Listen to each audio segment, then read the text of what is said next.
नमस्ते बच्चों। आज एक बार हम फिर से मिल रहे हैं। तो देखो बच्चों, आज हम एक अच्छा क्वेश्चंस करेंगे जो रेशियो और प्रोपोर्शन के ऊपर बेस्ड है। तो देखो यहाँ पर क्या बोला है, student obtained equal marks in history and sociology. Equal marks मतलब कितना, दोनों का रेशियो कितना आ गया, 1:1।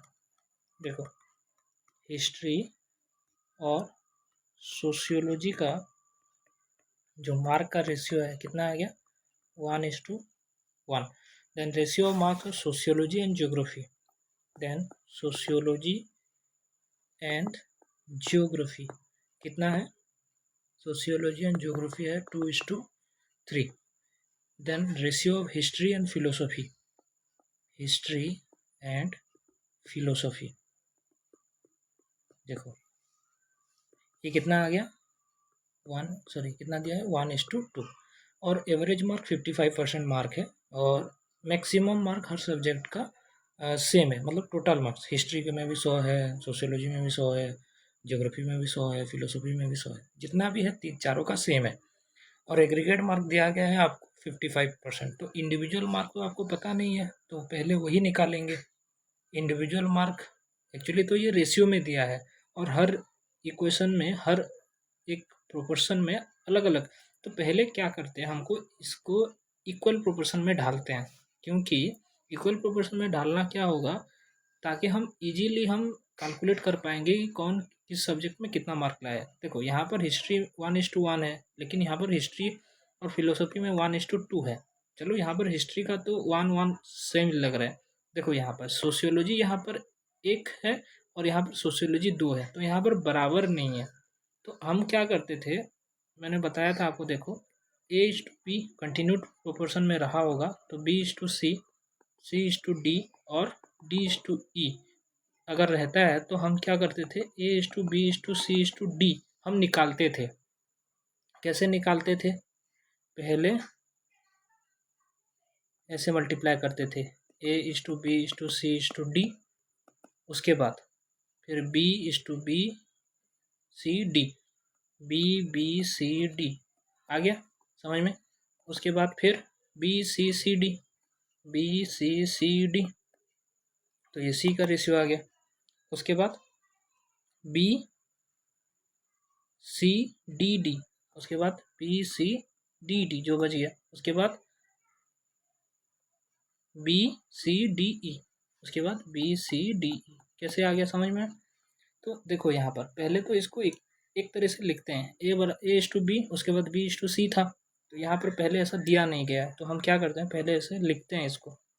पहले लिखो हिस्ट्री और फिलोसॉफी का, हिस्ट्री और फिलोसॉफी का, तो हिस्ट्री और फिलोसॉफी का 1:2, ठीक है। लेकिन उसके बाद फिलोसॉफी का रेशियो नहीं दिया गया है, फिलोसॉफी इज टू समथिंग नहीं दिया गया है ना, तो इसको रिवर्स कर दो पहले, तो ये क्या हो जाएगा, तो फिलोसॉफी इज टू हिस्ट्री का रेशियो क्या हो जाएगा अभी, 2:1। अभी हिस्ट्री का किसी के साथ रेशियो दिया गया है, हाँ दिया गया है ना, तो हिस्ट्री का रेशियो किसके साथ दिया गया है, सोशियोलॉजी के साथ दिया गया है।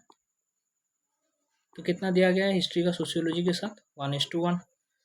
अगेन सोशियोलॉजी का किसके साथ दिया गया है, हाँ दिया गया है सोशियोलॉजी और ज्योग्राफी का रेशियो क्या दिया गया है, बराबर दिया गया है। कितना दिया है, 2:3। अगर ऐसा दिया गया हो तो हम क्या निकालते थे, A:B, B:C, C:D, D:E अगर होता था तो A:B, C:D निकालते थे। तो उसी तरह अगर फिलोसफी हिस्ट्री सोशियोलॉजी ज्योग्राफी दिया गया है तो हम किसका निकाल सकते हैं, फिलोसफी का निकाल सकते हैं, हिस्ट्री सोशियोलॉजी ज्योग्राफी।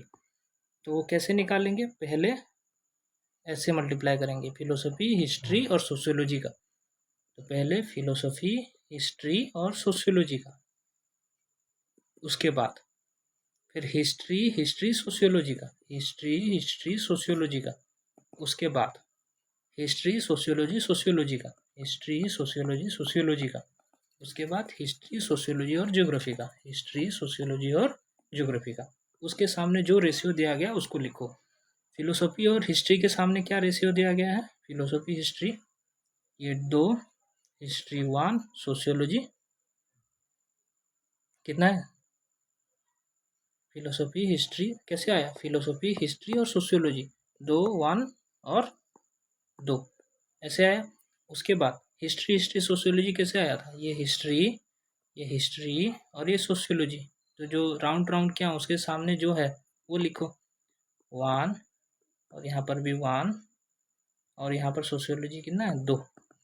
ठीक है। फिर यहाँ पर हिस्ट्री, उसके बाद सोशियोलॉजी, फिर सोशियोलॉजी। तो यहाँ पर हिस्ट्री कितना है? 1, सोशियोलॉजी यहाँ पर कितना है? 1 और यहाँ पर सोशियोलॉजी 2। और यहाँ पर फिर हिस्ट्री सोशियोलॉजी और ज्योग्राफी, हिस्ट्री सोशियोलॉजी और ज्योग्राफी 1:1:3, 1:1:3। तो ये कितना आ गया? फिलोसॉफी का 4, हिस्ट्री के सामने 2, सोशियोलॉजी के सामने भी 2 और ज्योग्राफी के सामने भी 3। तो चारों का आ गया। तो फिलोसॉफी में उसने कितना मार्क लाया है? सपोज उसने 4x लाया है। उसके बाद क्या आया है? फिलोसॉफी के बाद हिस्ट्री में सपोज उसने 2x लाया है। उसके बाद सोशियोलॉजी में उसने कितना लाया है?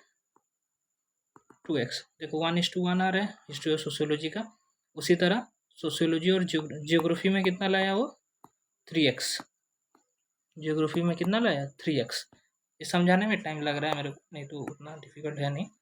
देखो तो टोटल मार्क कितना हो गया? 4x 2x 2x plus 3x। Average कितना दिया है? 55 दिया है। नहीं तो ये कितना आ गया? 4 2 6 2 8 3 11, 11x/4 = 55। तो x कितना आ गया?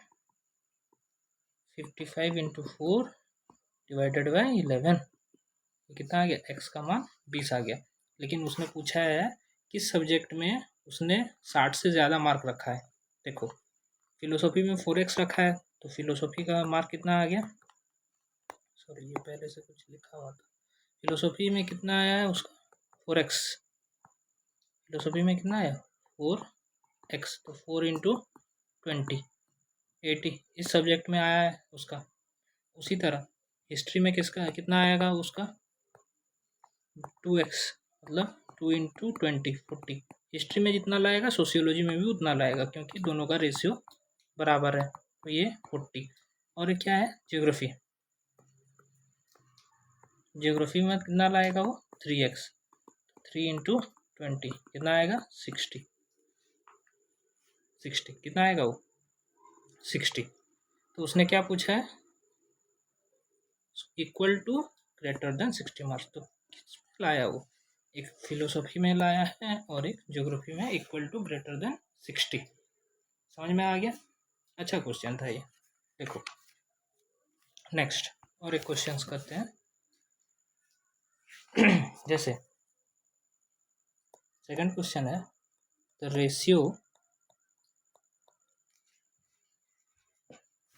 Ratio of income of Anil and Mukesh is 2:3 है। अनिल और मुकेश का इनकम का रेशियो कितना आ गया? 2:3 आ गया।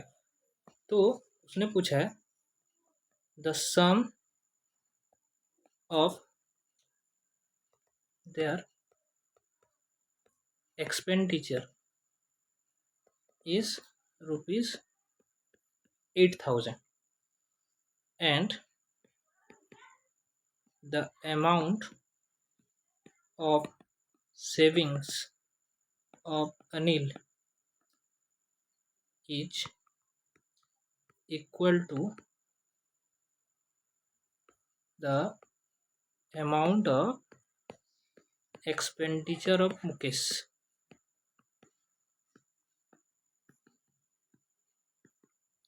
ठीक है। तो what is the sum of their savings? What is the sum of their savings? अच्छा देखो यहाँ पर इनकम, एक्सपेंडिचर और सेविंग के बारे में कुछ कुछ बात किया गया है। ध्यान से देखो। पहले मेरे को एक बात बताओ, जब हम इनकम के बारे में बोलते हैं तो इनकम का मतलब आप लोग क्या समझते हो? इनकम मतलब क्या है? इनकम मतलब इनकम मतलब क्या होता है, कैसे हम पता लगाएंगे इसका इनकम कितना है, उसका सेविंग कितना है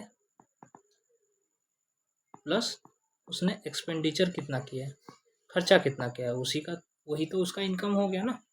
खर्चा कितना कर रहा है और सेव कितना कर रहा है। तो अगर इनकम में से अगर सेविंग को माइनस कर दे तो क्या आ गया उसका, ये उसका एक्सपेंडिचर आ गया। ये जनरल मतलब फॉर्मूला है। तो यहाँ पर क्या बोला गया है, यहाँ पर बोला गया है कि रेशियो ऑफ इनकम, अनिल और मुकेश का जो इनकम का जो रेशियो है, ध्यान से बच्चों, ये अनिल है, सॉरी ये अनिल है और ये मुकेश है। इनका किस चीज़ का रेशियो दिया है, इनकम का रेशियो दिया है।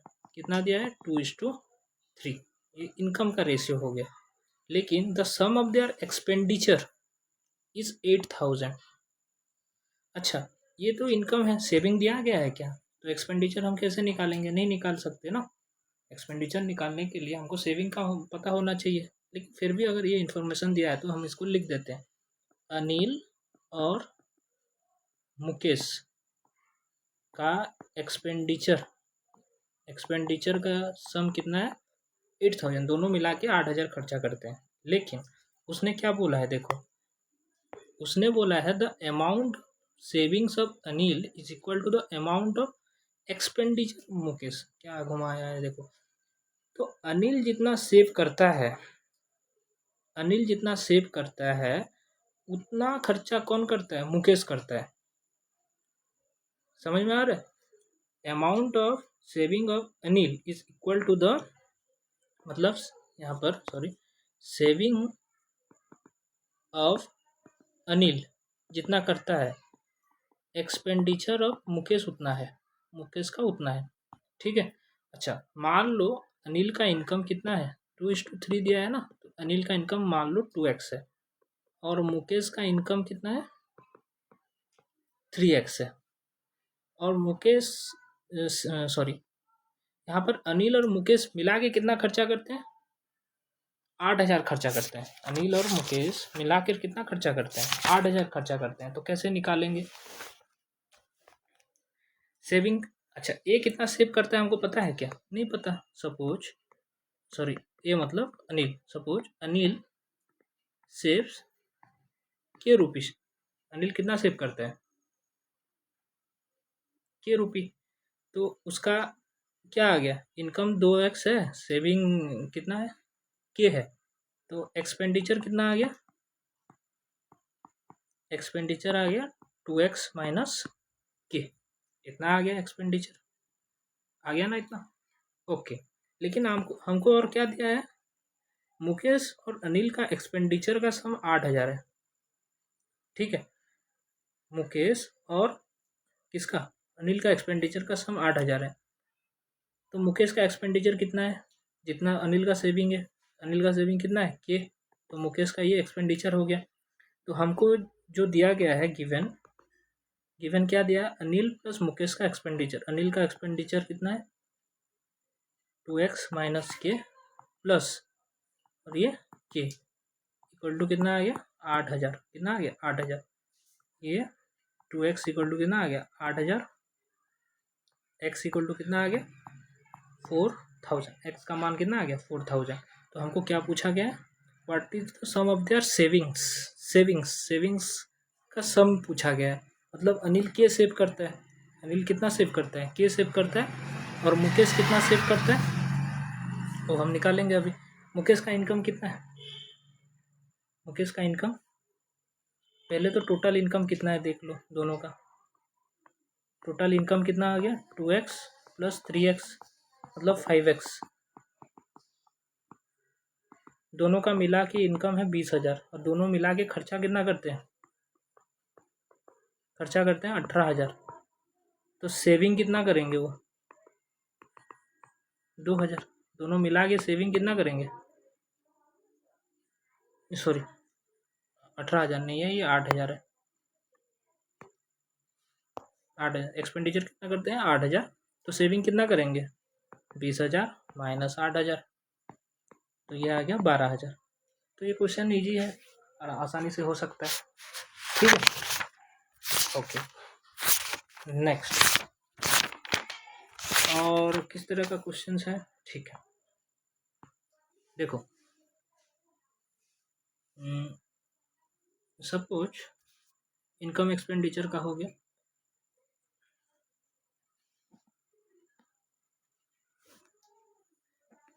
हमने पहले क्या पढ़ा था? हमने पढ़ा था मिक्सचर एलिगेशन का। मिक्सचर एलिगेशन का क्वेश्चन हम लोगों ने किया था ना, तो एक दो चार क्वेश्चन उसी का करेंगे अभी। ठीक है, रेशियो प्रोपोर्शन का टोटल 3 वीडियो आएगा। टोटल कितना वीडियो आएगा? 3-4 वीडियो आएगा। ठीक है, क्योंकि उसमें क्वेश्चंस बहुत सारे करवाने हैं मेरे को। तो अभी थोड़ा डिफ़िकल्ट क्वेश्चंस लेते हैं। देखो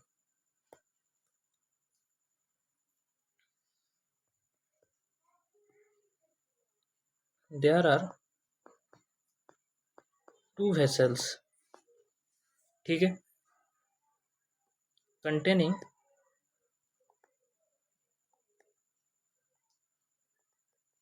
the mixture of milk and water। ठीक है, हमारे पास 2 वेसल है, दोनों वेसल में मिल्क और वाटर का मिक्सचर है।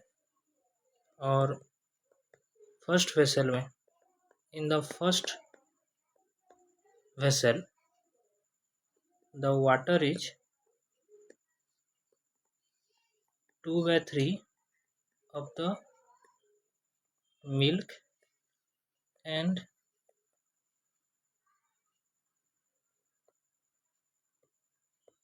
in the second vessel water is 40% of milk। ठीक है, तो यहाँ पर देखो क्वेश्चंस तो रेशियो का ही है, रेशियो ही निकालने के लिए बोला है। What is the ratio these are required to mix to make 24 liters of mixture in which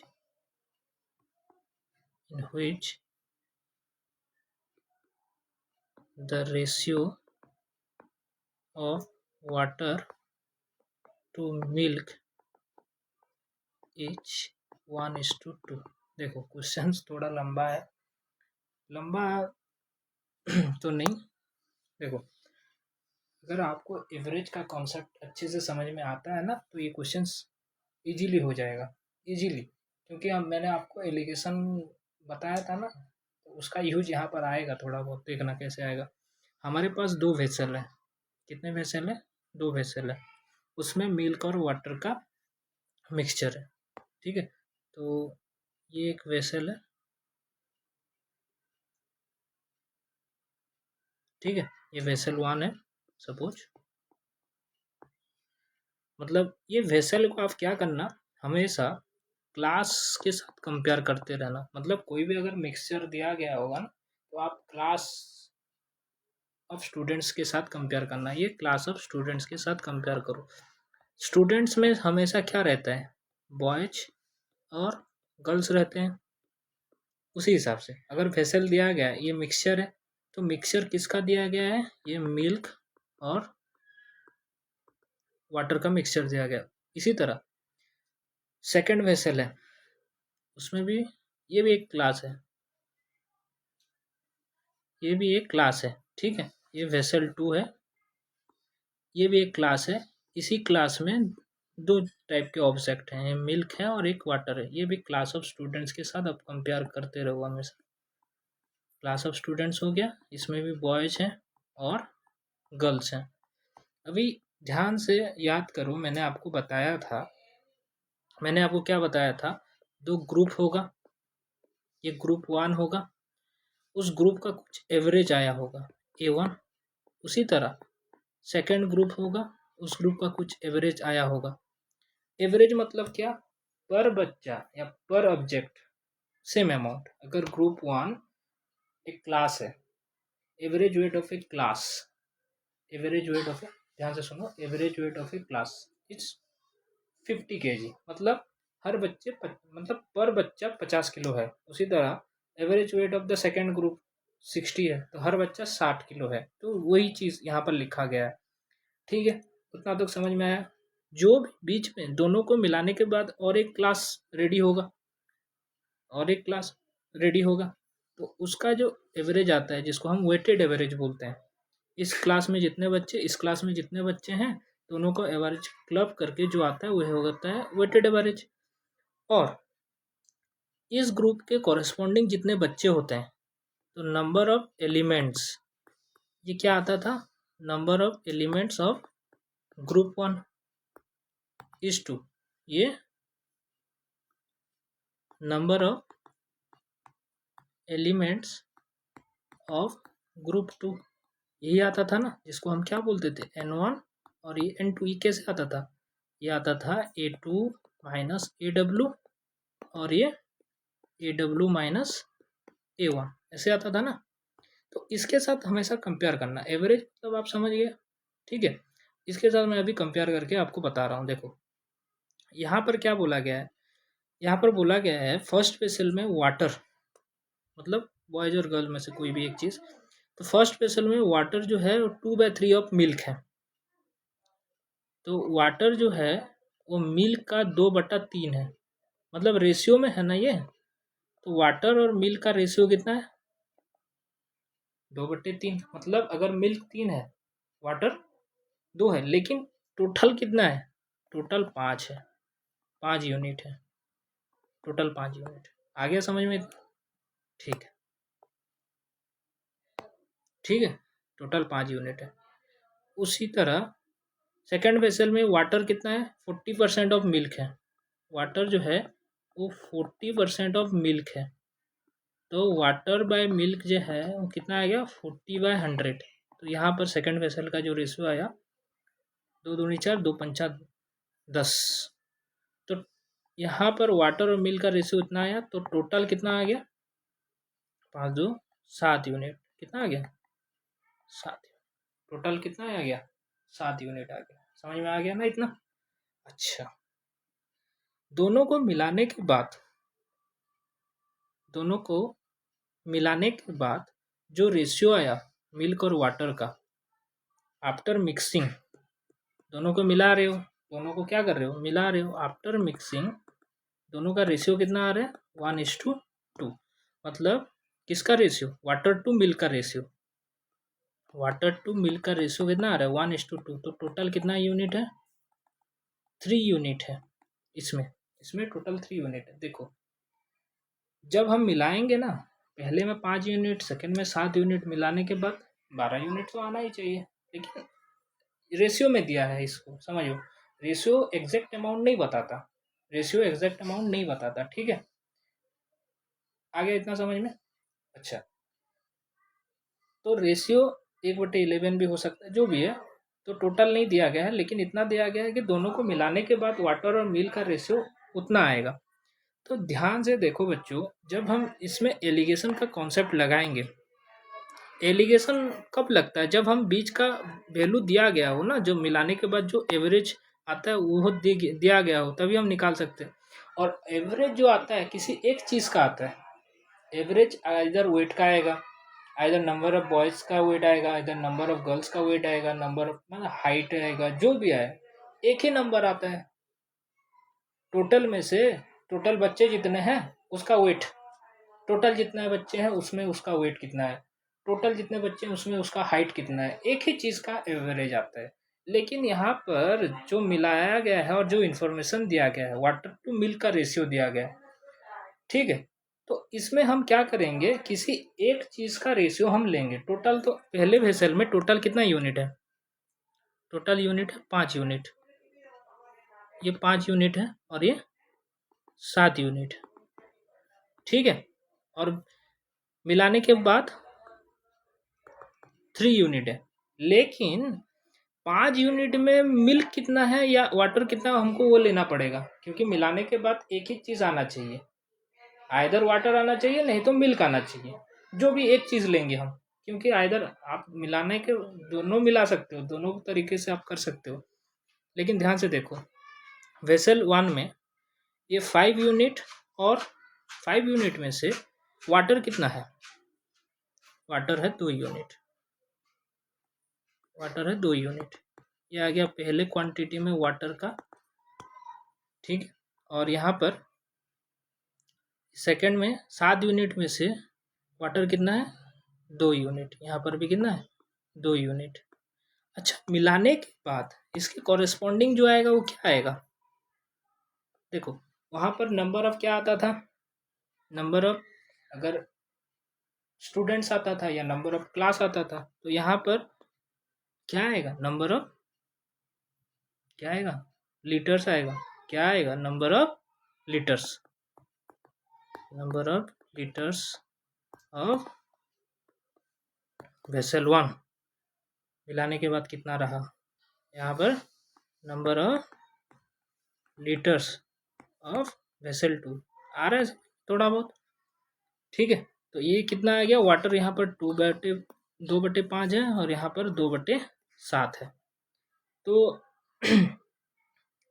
क्या आएगा ये इसमें, देखो 2/5 और 2/7 में से बड़ा कौन है, 2/5 है ना, क्योंकि डिनोमिनेटर जितना छोटा है नंबर उतना बड़ा रहता है, तो जो बड़ा वाला होता है उससे हम माइनस करते हैं, तो ये आएगा 3। अच्छा अभी ध्यान से और एक बार मिस्टेक कर रहा हूँ यहाँ पर, ये जो 3 यूनिट है, 3 यूनिट में से वाटर कितना है, 1 यूनिट, 1 यूनिट है, अभी माइनस करो, ये 1/3 माइनस 2/5, सॉरी उल्टा हो गया, क्योंकि यहाँ पर 2/5 बड़ा है ना, तो माइनस करना, नेगेटिव जो भी आए हटा देना उसको, 2/5 और ये आ गया 1/3 माइनस 2/7।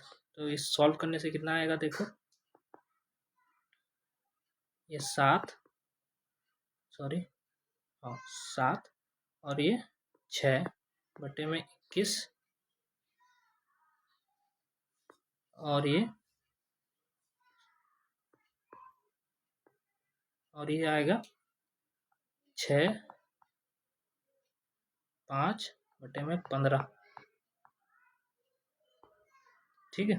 तो ये 7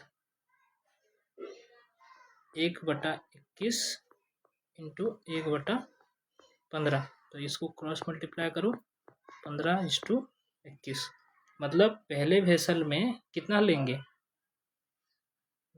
रेशियो कितना आ गया 15/21, तो इस 3 को से काटो, 3×5 3×7, तो रेशियो कितना आ गया 5:7।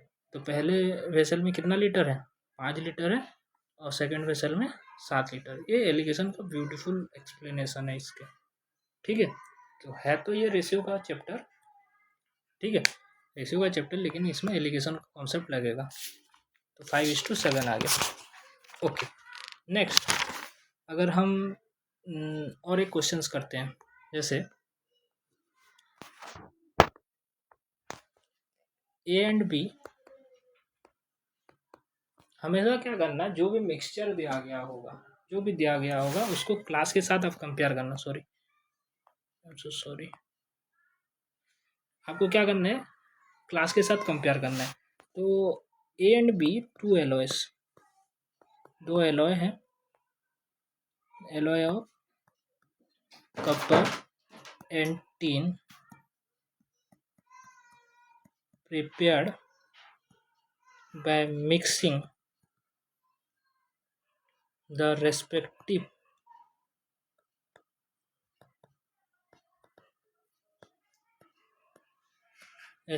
metals in the ratio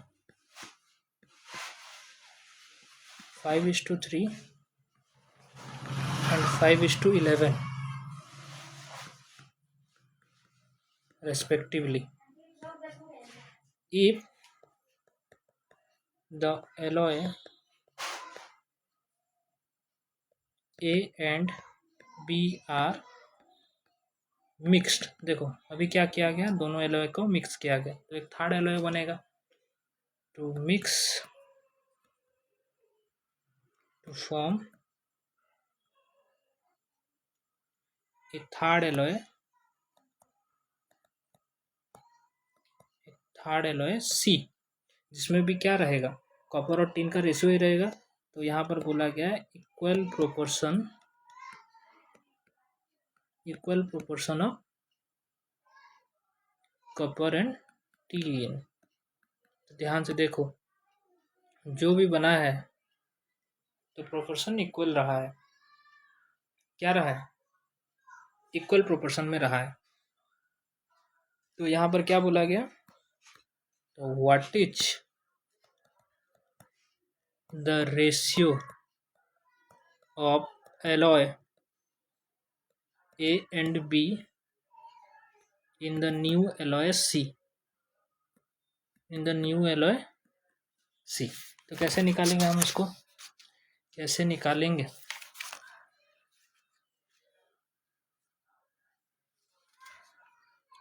इसको क्या बोला है, what is the ratio of alloy A and B. जब भी अब देखो जो भी मिक्सचर दिया गया होगा ना, तो हमेशा याद रखना एलिगेशन का कॉन्सेप्ट कैसे लगा सकता हूँ वो याद करना, ठीक है। तो पहले जब भी एलिगेशन लगाते हैं तो क्या करते हैं, पहले एक एवरेज दिया गया होता है। एवरेज एक चीज़ का होता है, एवरेज एक चीज़ का ही होता है, और दोनों मिलाने के बाद एवरेज भी एक चीज़ का निकालेंगे। तो यहाँ पर देखो कॉपर और टीन दिया गया हो, भले ही क्या दिया गया हो, कॉपर और टीन। देखो यहाँ पर एक एलॉय है, एलॉय ए, ठीक है। यहाँ पर कॉपर और टीन यहाँ पर है, और यहाँ पर और एक एलॉय है, ये एलॉय बी। यहाँ पर हो गया कॉपर और टीन, दोनों को मिलाने के बाद और एक एलॉय आया जिसको बोलते हैं एलॉय सी, जिसमें भी कॉपर और टीन रहा, टीन रहा। तो मिलाने के बाद जो एवरेज आया वो बीच में रहा, वो सब तो ठीक है। लेकिन इसके कॉरेस्पॉन्डिंग हमेशा क्या आता है, मैंने क्या बताया, इसके कॉरेस्पॉन्डिंग हमेशा आता है नंबर ऑफ स्टूडेंट्स या number of students in class, वो सब। तो कॉपर और टीन का जो ये एवरेज आया है होल एलॉय में से, तो यहाँ पर क्या आएगा, number of alloy, amount of alloy A, number तो नहीं कह सकते, अमाउंट कह सकते हैं, नंबर कहना गलत होगा, अमाउंट ऑफ एलॉय ए का रेशियो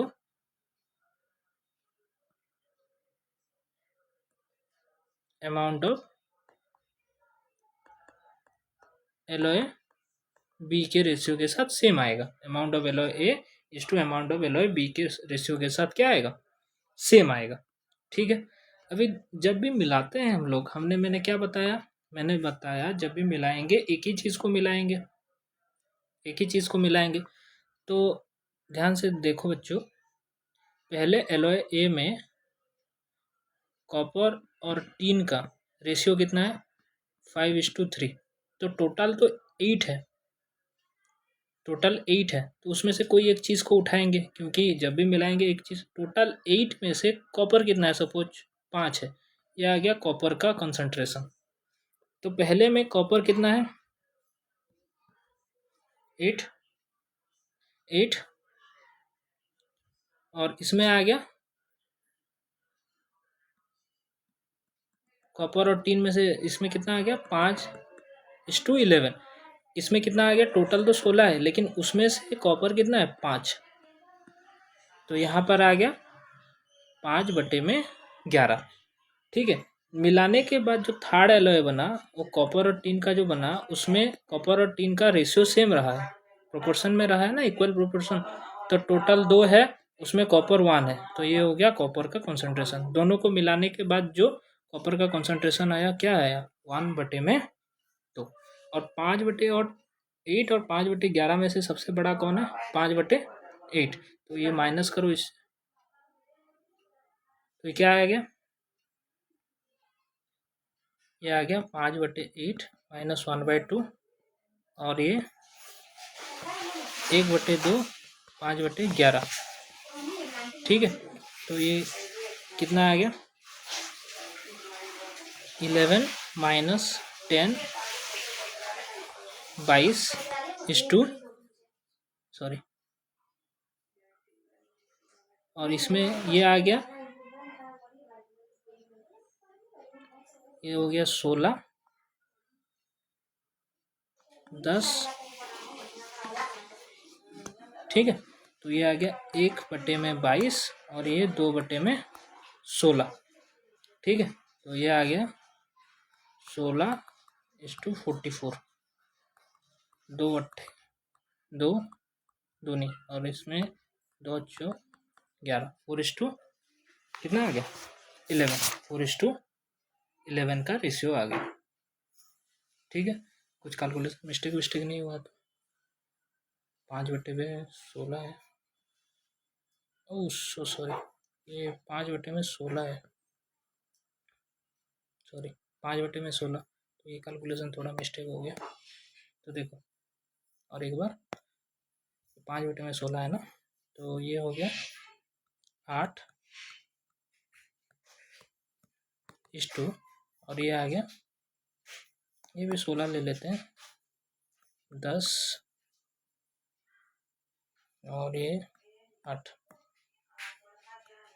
ये 3/16 और ये 2/16, तो रेशियो कितना आ गया 3:2। रेशियो कितना आ गया 3:2। तो A/B का अमाउंट कितना है 3:2। ये हो गया आंसर। तो ये हो गया रेशियो प्रोपोर्शन में एलिगेशन का कॉन्सेप्ट, जो सबसे इम्पोर्टेंट कॉन्सेप्ट है। ठीक है बच्चों, और भी बहुत सारे क्वेश्चंस हैं, तो आज के लिए इतना ही। नेक्स्ट में फिर एलिगेशन के ही क्वेश्चंस करेंगे, जब तक आपको समझ में ना आए। ये थोड़ा एडवांस है। ठीक है, थैंक यू।